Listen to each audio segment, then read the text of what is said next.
ध्यान की सारी प्रक्रियाएं आपको वर्तमान में लाने के लिए बनी होती हैं, इसलिए ध्यान करना हमारे लिए आवश्यक है। ज़्यादातर लोग ध्यान करने से पहले जानना चाहते हैं कि ध्यान करने से उनको क्या फल मिलेगा।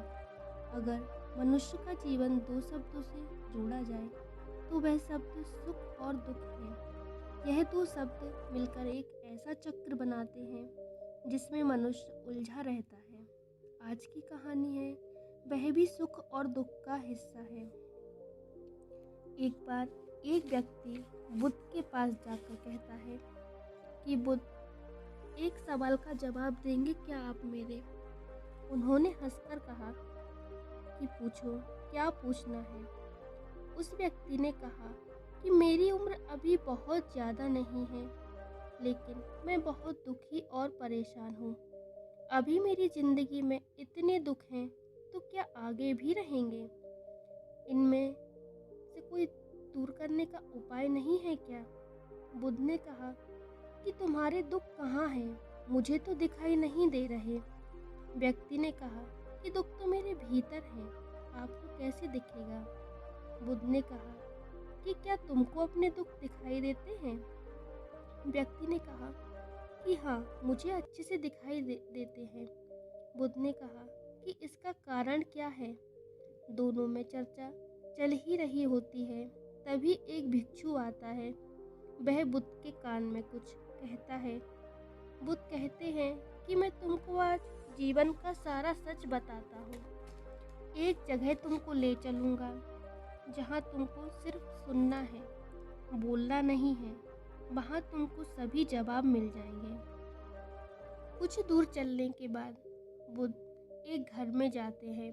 घर में जाने के बाद वह व्यक्ति और बुद्ध देखते हैं कि वहाँ बहुत से लोग हैं। बीच में एक बूढ़ा आदमी लेटा है। बुद्ध को देखते ही लोगों ने रास्ता बनाया। बुद्ध व्यक्ति के पास जाके बैठ जाते हैं।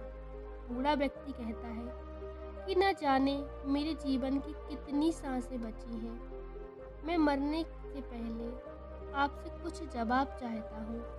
उसके बाद बूढ़ा व्यक्ति बोला कि मुझे अभी बचपन के दिन याद आ रहे हैं। बचपन में न कुछ पाने की चाह, न कुछ खोने का गम। उनको याद करके मेरे आंसू आ जाते हैं। कितनी आज़ादी थी, मैं कितना खुश था। न पाने की इच्छा थी कुछ भी। जब मैं बड़ा हुआ, लोगों की तरह दौड़ में शामिल हो गया। मेरे पिताजी बोलते थे कि तुम अपनी बहन जैसे क्यों नहीं हो पढ़ाई में। यह सुनकर मेरा मन बहुत उदास हो जाता था। सब मुझे ताने देते थे कि दूसरे की तरह बनो। उनसे परेशान होकर मैंने कुछ करने का निर्णय लिया। मैं दिन रात मेहनत करने लगा। शुरू में बहुत परेशानियां हुई, बहुत निराशा हाथ लगी, लेकिन मैंने हार नहीं मानी। मैं खुद को साबित करना चाहता था। मैंने खुद का व्यापार बनाया। सब लोग मेरे आगे पीछे घूमते थे। कुछ दिन बाद मेरी शादी हो गई। उसके बाद 2 बेटे भी हुए। दोनों बहुत सुंदर थे। उनके लिए भी मेरा मन कुछ करने के लिए किया।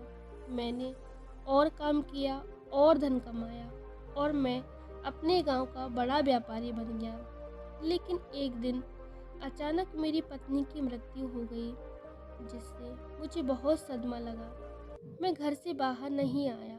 बेटों ने हिम्मत दी कि हम आपके साथ हैं, आपको चिंता करने की कोई ज़रूरत नहीं है। मैंने भी मन को समझा लिया, बेटों के साथ जोड़ लिया। लेकिन मुझे महसूस होता था जीवन में क्या करना चाहिए, ये जीवन हमें किस लिए मिला है। फिर मुझे पता चला कि आप मुझे इसका हल दे सकते हैं। मैंने सोचा पहले मैं अपनी जीवन से दुख को दूर कर देता हूँ, फिर ध्यान लगाऊंगा।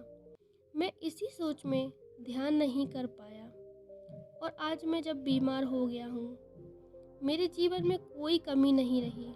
बेटों ने साथ दिया, लेकिन मेरे बचपन के दिन सबसे प्यारे थे। बूढ़े व्यक्ति ने कहा कि आप मुझे कुछ ऐसा बता सकते हैं जिससे मैं सुकून से मर सकूं। ये सुनकर बुद्ध ने कहा कि बचपन के दिन सबको अच्छे लगते हैं, क्योंकि तब आज़ादी थी, कोई परेशानी नहीं थी। जैसे जैसे इंसान की उम्र बढ़ती है, इंसान की इच्छाएं भी बढ़ने लगती हैं और इंसान भविष्य के लिए सोचने लगता है। वर्तमान में जीता ही नहीं है। तुमने भी यही किया है। तुम वर्तमान में नहीं जिए हो। ये एक योजना पूरी होती है तो दूसरी योजना तैयार हो जाती है। मृत्यु निश्चित है, कभी भी आ सकती है। तुमने इतना कमाया, लेकिन तुम एक सुई भी अपने साथ नहीं ले जा सकते। तुम तभी ये बात समझ लेते तो तुम ध्यान करते। तब व्यक्ति ने कहा कि हाँ, मैंने अपना जीवन सार्थक नहीं बनाया। तब बुद्ध ने कहा कि जीवन में तुमने जो कुछ भी पाया है, जो कुछ भी खोया है, तुम छोड़कर चले जाओ। अपने में मत रखो। तुमने बहुत कुछ सीख लिया है। सारे सवाल खत्म कर दो, मन को खाली करके जाओ। कुछ भी जानने जैसा नहीं बचा है। हमारे साथ कुछ नहीं जाएगा, हम खाली ही जाएंगे। इसके बाद बूढ़े व्यक्ति ने अंतिम सांस ली। वह मर गया। बुद्ध ने पहले वाले व्यक्ति से कहा कि तुम्हें कुछ सवाल के जवाब मिले क्या? तो उसने कहा, हाँ, जीवन में कुछ भी पाने जैसा नहीं है। सुख दुख चलता रहता है। हम इसमें उलझे रहेंगे तो हम सत्य को कभी प्राप्त नहीं कर सकते हैं। इसलिए हमें ध्यान करना चाहिए। धन्यवाद। कहानी अच्छी लगी हो तो सब्सक्राइब करें, कमेंट्स करें, शेयर करें। धन्यवाद।